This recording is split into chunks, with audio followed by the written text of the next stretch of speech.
Hello everyone, आज हम बात करेंगे अपनी रीट एग्ज़ाम की पात्रता परीक्षा के बारे में। जैसा आप जानते हैं फरवरी में आपकी रीट की पात्रता परीक्षा है, तो आज हम सेकेंड लेवल की यानी 6 to 8 की बात करेंगे, जो हमारा 24/7/2022 को पेपर हुआ था शिफ्ट थर्ड में। ठीक है, चलिए स्टार्ट करते हैं। इसमें आपका ये सबसे पहले CDP आएगा, फिर हिंदी, इंग्लिश और SST वगैरह आएगा, क्योंकि 6 to 8 का है। आपने कहा था कि हमें मैम पेपर सॉल्व करवा दीजिए, तो वहीं हम आपके लिए पेपर लाए हैं। बाल विकास और शिक्षण विधि यानी चाइल्ड डेवलपमेंट एंड पेडागोजी में हमारा फर्स्ट क्वेश्चन कह रहा है कि विकास के नियम के रूप में कौन सा कथन सत्य नहीं है। Which statement is not true as a principle of development. क्या इसने पूछा है? इसने हमसे कहा है कि नहीं पूछा है विकास के नियमों के बारे में। पहला है कि विकास के लिए प्रत्येक अवस्था समान रूप से महत्वपूर्ण है, यानी कि every stage is equally important for development. Second है कि विकास परिपक्वता तथा सीखने का परिणाम है। Development is the product and learning. Option C है विकास में व्यक्तिगत विभिन्नताएं होती हैं, there are individual differences in development. और चौथा है कि विकास के जो प्रारूप हैं वो पूर्वानुमेय होते हैं। Development patterns are predictable. तो इसमें हमारा सही आंसर कौन सा हो जाएगा? देखो, इसने हमसे नहीं पूछा था, तो हमारा इसमें है कि विकास के जो प्रारूप है वो पूर्वानुमेय होते हैं। बिल्कुल सही बात है। विकास के जो कैसे होते हैं प्रारूप? पूर्वानुमेय। तो ये बिल्कुल हमारा सही है। थर्ड है कि विकास में व्यक्तिगत विभिन्नताएं भी होती है। बिल्कुल सही बात है। विकास की विभिन्नताएं कैसी होती है? व्यक्तिगत होती है, ये भी सही है। विकास परिपक्वता और सीखने का परिणाम है, तो मैंने पिछले प्रीवियस में बताया भी था। विकास जो डेवलपमेंट क्या होता है? परिपक्वता का और सीखने का परिणाम है, ये भी सही बात है। लेकिन जो विकास है वो प्रत्येक अवस्था इसकी समान रूप से महत्वपूर्ण होगी। गलत। हमारा ऑप्शन है गलत हो जाएगा। विकास के नियम में कौन सा सत्य नहीं है? तो यही सत्य नहीं है। ठीक है, हम जरा अपनी एक्सप्लेनेशन के माध्यम से देख लेते हैं क्यों। क्योंकि विकास के रूप में निम्नलिखित कथन सत्य हैं, जैसे कि विकास के लिए प्रत्येक अवस्था जो होती है वो समान रूप से महत्वपूर्ण होती है। विकास परिपक्वता और सीखने का क्या होता है? परिणाम होता है। विकास में जो व्यक्तिगत विभिन्नताएं हैं वे भी होती हैं। साथ ही विकास के जो प्रारूप होते हैं वो भी पूर्वानुमेय होते हैं। विकास अनुवांशिकता का और पर्यावरण दोनों के संपर्क का उत्पाद है। ठीक है, ये बिल्कुल सही बातें कही गई हैं, तो आप इन्हें अच्छे से लर्न कर लेना। एक जगह कॉपी पर लिख भी लेना, इसका स्क्रीनशॉट लेना कि विकास के लिए प्रत्येक अवस्था कैसी होती है? समान रूप से महत्वपूर्ण। विकास परिपक्वता और सीखने का परिणाम होता है। विकास में व्यक्तिगत विभिन्नताएं भी होती हैं। विकास के प्रारूप जैसे होते हैं पूर्वानुमेय। और विकास हमारी आनुवंशिकता यानी हेरिडिटी और पर्यावरण यानी कि इन्वायरमेंट दोनों के संपर्क का उत्पाद होता है। इसीलिए हमारे सारे कथन सही हैं, लेकिन एक को सही माना है जबकि चारों विकल्प सही हैं। हमारे इसमें क्या हुआ था कि चारों विकल्प तो सत्य थे, लेकिन आयोग ने क्या किया इस प्रश्न में? एक को सही माना कि ये गलत है। ठीक है, हमारा नेक्स्ट क्वेश्चन है विकास का सिद्धांत किसके द्वारा प्रतिपादित किया गया है? Theory of moral development was propounded by whom? Option A है रॉबर्ट जे हैविगस्ट, ऑप्शन बी है लॉरेंस कोहेलबर्ग, ऑप्शन सी है एलिजाबेथ हॉलॉक, ऑप्शन डी है लेव वाइगोत्स्की। तो नैतिक विकास किसने दिया था? ये दिया था लॉरेंस कोहलबर्ग ने। ऑप्शन सी हमारा बिल्कुल सही हो जाएगा। नैतिक विकास का सिद्धांत यानी moral development, theory of moral development, ये लॉरेंस कोहलबर्ग ने दी थी। हमारी एक्सप्लेनेशन भी है कि नैतिक विकास का जो सिद्धांत है वो लॉरेंस कोहलबर्ग के द्वारा प्रतिपादित किया गया है। इन्होंने अपने सिद्धांत में नैतिक विकास का एक व्यवस्थित अध्ययन प्रस्तुत किया है, जिन्हें में 3 स्तरों में और 6 अवस्थाओं में इसे वर्गीकृत किया है। कितने स्तर में बांटा है? 3 स्तरों में। और अवस्थाएं कितनी है? 6, यानी प्रत्येक स्तर की 2 अवस्थाएं हैं, तो 3 दूनी 6, 6 इनकी अवस्थाएं हैं और 3 स्तर हैं। तो कोहलबर्ग के 3 स्तर कौन कौन से हैं? पहला है पूर्व पारंपरिक नैतिकता, दूसरा है पारंपरिक नैतिकता, तीसरा है उत्तर पारंपरिक नैतिकता। आपसे कहें कि नैतिक विकास का सिद्धांत किसका है? तो लॉरेंस कोहलबर्ग का है। इन्होंने कितने स्तरों में उसे बांटा है? 3 स्तरों में। प्रत्येक स्तर की कितनी अवस्थाएं हैं? 2 अवस्थाएं हैं। तो कितनी हमने अवस्थाओं में बांटा है? 6 अवस्थाओं में टोटल। इनके स्तरों के नाम क्या हैं? तो पहला है पूर्व पारंपरिक नैतिकता, दूसरा है पारंपरिक नैतिकता, तीसरा है उत्तर पारंपरिक नैतिकता। नेक्स्ट हमारा क्वेश्चन कह रहा है कि व्यवसाय चयन में व्यक्तित्व विभिन्नताओं को निम्न के द्वारा समझाया जाता है। Evil differences in career choice are explained by dash, यानी कि व्यवसाय चयन के में व्यक्तित्व विभिन्नताओं को निम्न के द्वारा समझाया जाता है। पहला है संज्ञानात्मक योग्यताओं में अंतर, डिफरेंसेस इन कॉग्निटिव एबिलिटीज। दूसरा है स्वभावगत प्रवृत्तियाँ, टेम्परामेंटल टेंडेंसीज। थर्ड है संस्कृति पृष्ठभूमि में अंतर, डिफरेंसेस इन कल्चरल बैकग्राउंड। और चौथा है अभिक्षमता में अंतर, डिफरेंसेस इन एप्टीट्यूड। तो यही हमारा ऑप्शन डी सही हो जाएगा, डिफरेंस इन एप्टीट्यूड। हमारी एक्सप्लेनेशन भी है कि व्यवसाय चयन में, यानी जब हम कुछ भी व्यवसाय चयनित करते हैं, कहीं जाते हैं, तो व्यक्तित्व विभिन्नताओं को अभिक्षमता में अंतर के द्वारा हम समझाया जाता है। अभिक्षमता में अंतर के कारण व्यक्तियों के व्यवसाय चयन में व्यक्तिगत विभिन्नताएं उत्पन्न रुचियों और जो क्षमताएं होती हैं उनको व्यक्त करने का अवसर प्रदान करता है। ठीक है, नेक्स्ट हमारा कह रहा है कि role of environment in child development is best reflected by, यानी कि बाल विकास में वातावरण की भूमिका देश के द्वारा सबसे सही रूप में प्रतिबिंबित होती है। पहला है हमारा स्वभावगत प्रवृत्तियाँ, टेम्परामेंटल टेंडेंसीज। ऑप्शन बी है व्यक्तित्व की प्रकृति, पर्सनैलिटी डिस्पोजिशन। ऑप्शन सी है प्राथमिक प्रतिक्रिया के तरीके, प्राइमरी रिएक्शन पैटर्न्स। और ऑप्शन डी है आदत का निर्माण, यानी हैबिट फॉर्मेशन। तो बताइए बाल विकास में वातावरण की जो भूमिका होती है देश के द्वारा सबसे सही रूप में प्रतिबिंबित होती है। तो हमारा सही आंसर हो जाएगा ऑप्शन डी, आदत का निर्माण, हैबिट फॉर्मेशन। बाल विकास में वातावरण की भूमिका जो है वो आदत के निर्माण के द्वारा सबसे सही रूप में प्रतिबिंबित होती है। हमारी एक्सप्लेनेशंस भी है कि बाल विकास में जो वातावरण की भूमिका होती है वो आदत के निर्माण के द्वारा सबसे सही रूप में क्या होती है, प्रतिबिंबित। वातावरण के साथ साथ अनुवांशिक कारक व्यक्ति के विकास में बहुत ज़्यादा महत्वपूर्ण भूमिका को निभाते हैं।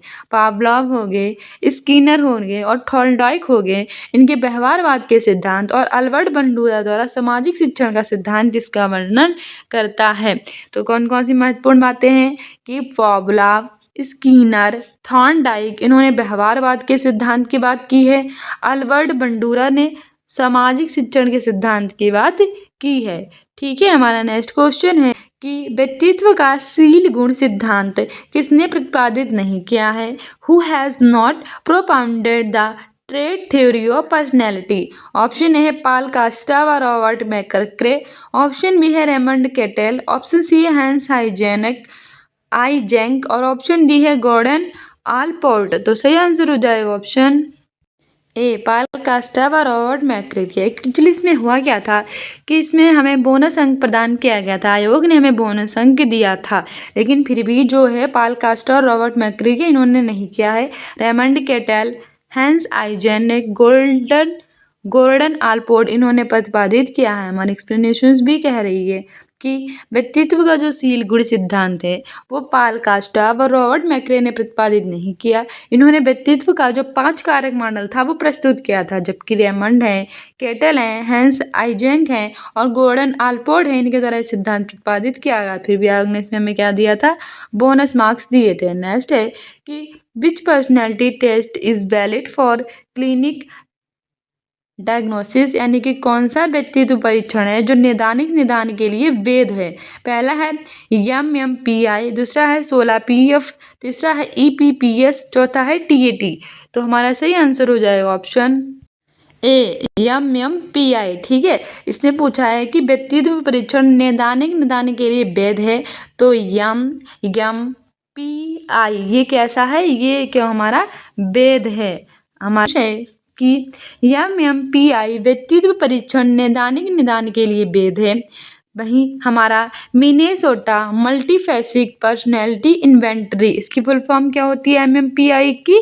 Minnesota multiphasic personality inventory. इसे मूल रूप से 1940 में हैथवे और मैककिनले के द्वारा विकसित किया गया था, जिसमें 550 आइटम शामिल हैं, जिनका उत्तर हाँ, नहीं और नहीं कह सकते में दिया जाता है। ठीक है, MMPI फुल फॉर्म एक बार और याद कर लो कि पूछी जाती है, वो होती है हमारी मिनेसोटा मल्टीफैसिक पर्सनैलिटी इन्वेंटरी, ठीक है, 1940 में हैथवे और मैककिनले के द्वारा इसे विकसित किया गया था। नेक्स्ट हमारा क्वेश्चन है कि which intelligence theory was proposed by Robert J Sternberg, यानी कि रॉबर्ट जे स्टेनबर्ग के द्वारा बुद्धि में कौन सा सिद्धांत प्रस्तावित किया। ऑप्शन ए है टू फैक्टर्स थ्योरी, द्विकारक सिद्धांत। ऑप्शन ए है मल्टी फैक्टर थ्योरी, बहुकारक सिद्धांत। ऑप्शन सी है ट्रिआर्चिक थ्योरी, त्रियामी सिद्धांत। और ऑप्शन डी है हायरार्चिकल थ्योरी, पदानुक्रमिक सिद्धांत। सही आंसर हो जाएगा ऑप्शन। पिछली बार रेट में ये हुआ था कि कई सारे क्वेश्चंस में हमें बोनस अंक मिला था, ये भी वही क्वेश्चंस है, इसमें भी हमें बोनस प्रदान किया गया था, लेकिन इसका सही आंसर ऑप्शन सी हो जाएगा, त्रियामी सिद्धांत। पिछली बार आयोग ने हमें इस क्वेश्चन में क्या दिया, अपने बोनस अंक दिए थे। हमारे एक्सप्लेनेशन है कि रॉबर्ट जे स्टेनबर्ग के द्वारा बुद्धि का त्रिआर्किक त्रियामी सिद्धांत प्रस्तावित किया गया है। बुद्धि के त्रियामी सिद्धांत या बुद्धि के 3 रूप मनोचिकित्सक रॉबर्ट स्टेनबर्ग के द्वारा तैयार किया गया था। स्टेनबर्ग के सिद्धांत में 3 भाग घटक अनुभवात्मक और व्यवहारिक हैं। 3 मेटा घटकों को त्रिआर्किक त्रियामी घटक भी कहते हैं, इसीलिए बोनस अंक इसमें मिला। नेक्स्ट क्वेश्चन है कि निम्न में से कौन सा बुद्धि का निष्पत्ति परीक्षण है, which of the following is the performance test of intelligence. Option A है जलोटा सामान्य बुद्धि परीक्षण। ऑप्शन बी है भाटिया बैटरी। ऑप्शन सी है आर्मी अल्फा परीक्षण। ऑप्शन डी है ड्रायमैन परीक्षण। तो बताइए कौन सा बुद्धि का निष्पत्ति परीक्षण है। सही आंसर हो जाएगा ऑप्शन बी, भाटिया बैटरी। ये बुद्धि का कैसा है, निष्पत्ति परीक्षण है। हमारी एक्सप्लेनेशन भी कह रही है कि भाटिया बैटरी बुद्धि का निष्पादित परीक्षण है। भाटिया की बुद्धि का बैटरी परीक्षण का निर्माण डॉक्टर C.M. भाटिया के द्वारा भारत देश के आगरा में किया गया था।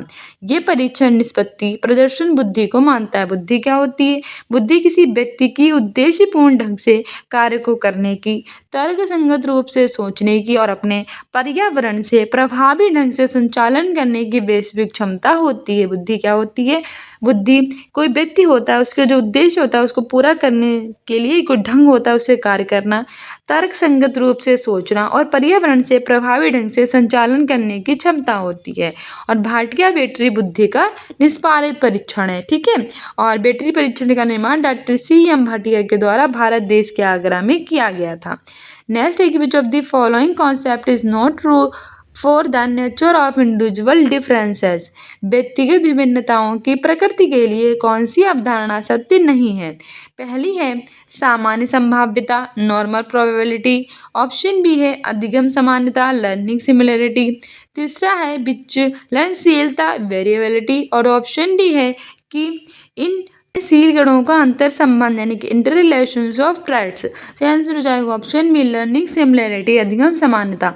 व्यक्तिगत विभिन्नताओं की प्रकृति के लिए ये अवधारणा सत्य नहीं है, ठीक है, बाकी सारी अवधारणाएं सत्य हैं। हमारी एक्सप्लेनेशन भी है कि अधिगम समानता की अवधारणा व्यक्तिगत विभिन्नताओं की प्रकृति के लिए सत्य नहीं है।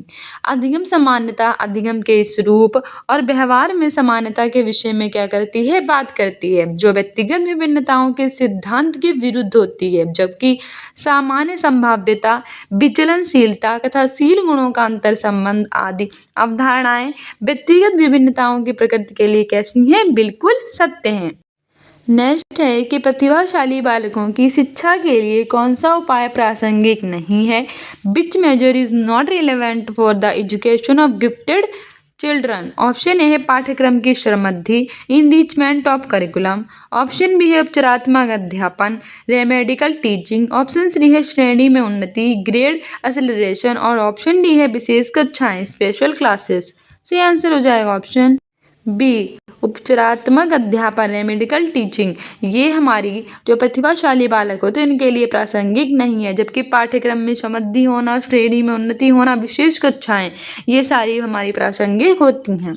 हमारी एक्सप्लेनेशन भी है कि उपचारात्मक अध्यापन का उपाय जो प्रतिभाशाली बालक होते हैं उनकी शिक्षा के लिए प्रासंगिक नहीं होता है, क्योंकि उपचारात्मक अध्यापन उन छात्रों के लिए होता है जिनमें किसी विशेष कौशल या फिर योग्यता की क्या होती है, कमी होती है। यह अधिगम में कठिनाई वाले बच्चों को दिया जाता है, जबकि जो पाठ्यक्रम की समृद्धि है, श्रेणी उन्नति तथा विशेष कक्षाएं हैं, ये प्रतिभाशाली बालकों के लिए शिक्षा के लिए कैसी हैं, प्रासंगिक हैं। नेक्स्ट कह रहा है कि which disorder is a type of learning disability, कौन सी विकृति अधिगम अक्षमता का एक प्रकार है।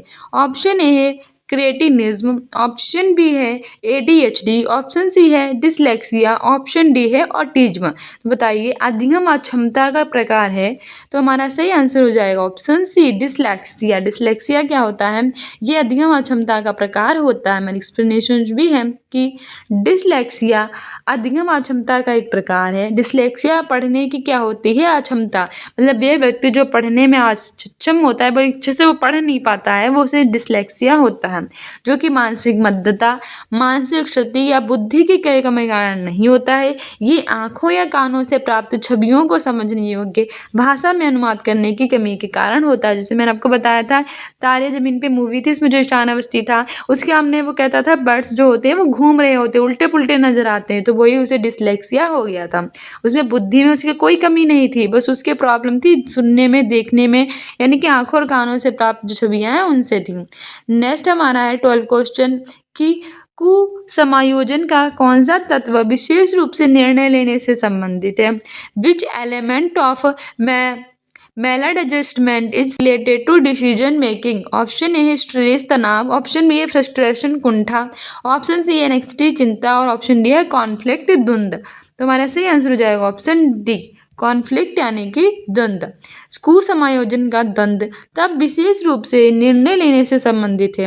कुसमायोजन तब होता है जब हमारी स्वयं की भावनाएं हमें अपने वातावरण में किसी आवश्यकता या मांग के लिए साधारण समायोजन करने से हमें रोक देती हैं। द्वंद्व किसी व्यक्ति को निर्णय लेने के कौशलों को बदल देता है। द्वंद्व क्या होता है, कोई व्यक्ति होता है उसके निर्णय लेने का जो कौशल होता है उसको क्या कर देता है, बदल देता है। ठीक है, कुसमायोजन। ठीक है, नेक्स्ट हमारा है कि according to JP Guilford which is not the characteristics of creative children, यानी JP गिलफर्ड के अनुसार सृजनात्मक बालकों की विशेषता कौन सी नहीं है।